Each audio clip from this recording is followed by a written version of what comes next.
السلام علیکم ورحمۃ اللہ وبرکاتہ۔ دوستو، آج کی ویڈیو میں ہم سلجوق سلطنت کے دوسرے دور کا تذکرہ کریں گے۔ پہلا دور ملک شاہ پر ختم ہو جاتا ہے۔ اس کے بعد سلطنت تقسیم ہو گئی تھی۔ ملک شاہ اور اس کے بھائیوں اور بیٹوں میں اختلاف ہو گیا تھا۔ انہوں نے مختلف صوبوں اور ملکوں میں اپنی اپنی سلطنتیں قائم کر لی تھیں۔ ان میں سب سے نمایاں اناطولیہ کی سلطنت تھی، جس کو خلیج ارسلان اول نے قائم کیا تھا، اور باقی سلطنتیں اتنی دمدار نہیں تھیں۔ جس سلطنت کو خلیج ارسلان اول نے قائم کیا تھا، اس کو ہم سلاجق روم کے نام سے جانتے ہیں۔ آج ہم اسی سلطنت کا تذکرہ کریں گے۔ چلیے شروع کرتے ہیں۔ سلاجق روم۔ اس خاندان کا بانی سلیمان بن قتلمش تھا۔ قتلمش طغرل بیگ کے سرداروں میں سے تھا، لیکن بعد میں اس نے الپ ارسلان کے خلاف بغاوت کر کے خود مختاری حاصل کی۔ بالآخر 456 ہجری یعنی 1064 عیسوی میں مقام رے کے پاس مارا گیا۔ پھر اس کا بیٹا سلیمان اپنی قسمت آزمانے کے لیے ایشیا کوچک چلا آیا اور 467 ہجری یعنی 1077 عیسوی میں بازنطینی سلطنت کے ایک مشہور شہر نائسا پر قبضہ کر لیا تھا اور ایک نئی سلطنت کی بنیاد ڈالی۔ 477 ہجری یعنی 1084 عیسوی میں انتاکیہ بھی اس کے قبضے میں آ گیا، لیکن پہلی صلیبی جنگ میں سلاجق روم کو سخت صدمہ پہنچا، یعنی نائسا ان کے ہاتھوں سے نکل گیا تھا، اور اسی کے ساتھ ایشیا کوچک کے مغربی حصے بھی ان کے ہاتھ سے نکل چکے تھے۔ عیسائیوں نے پہلی صلیبی جنگ میں بیت المقدس پر قبضہ کر لیا تھا، جبکہ اس سے پہلے ہی سلجوق فاطمیوں کے ہاتھوں فلسطین گنوا چکے تھے۔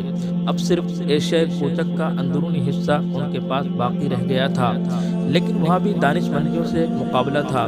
بالآخر 6 صدی ہجری کی شروعات ہی میں سلاجق روم کی حالت بہت نازک نظر آتی تھی، لیکن خلیج ارسلان اول جو کہ ملک شاہ کے بعد جانشین ہوئے تھے، ان کے بیٹے مسعود نے اس گرتی ہوئی سلطنت کو سنبھالا اور کونیا کو اپنا ہیڈ کوارٹر بنا کر ایک مضبوط حکومت قائم کی۔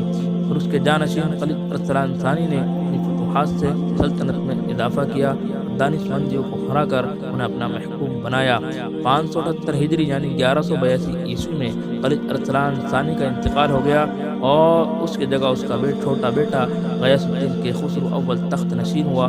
اس نے بازنطینیوں سے جنگ کر کے انتاکیہ کے بندرگاہ پر قبضہ کر لیا، اور اس کے بعد اس کے جانشین عز الدین کیکاوس اول نے سنوب کو بھی فتح کر لیا۔ عز الدین کیکاوس اور اس کے بعد علاء الدین کیقباد کا دور حکومت شان و شوکت کے لحاظ سے سلاجق روم کی تاریخ میں اپنا ثانی نہیں رکھتا، لیکن غیاث الدین کے خسرو ثانی ہی کے دور حکومت سے ہی سلطنت کا زوال شروع ہو گیا تھا، جو پھر نہ رک سکا۔ اس دوران میں منگولوں کا طوفان ایشیا کوچک کی سرحد تک پہنچ چکا تھا اور ارض روم اور سرحدی قلعوں پر منگولوں کا قبضہ ہو گیا تھا۔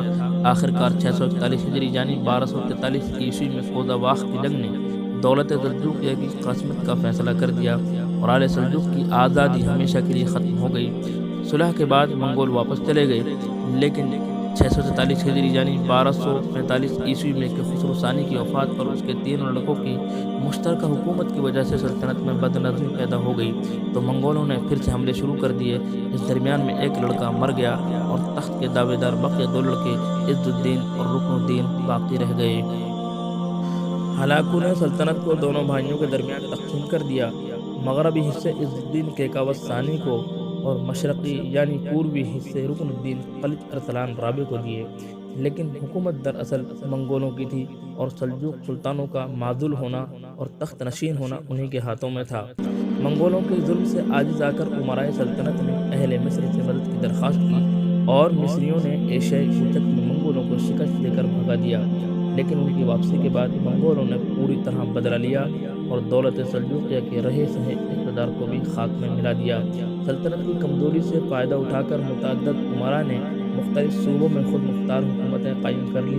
ان میں بنو کرمان اور بنو اشرف اپنی قوت و اثر کے اعتبار سے سب سے الگ تھے۔ منگولوں نے بارہا ان خودسر امیروں کو ہرانے کی کوشش کی، مگر وقتی شکستوں کے بعد یہ اپنا اقتدار پھر قائم کر لیتے تھے، اور 7ویں صدی ہجری میں منگولوں کے زوال پر انہوں نے مستقل حکومتیں قائم کر لیں۔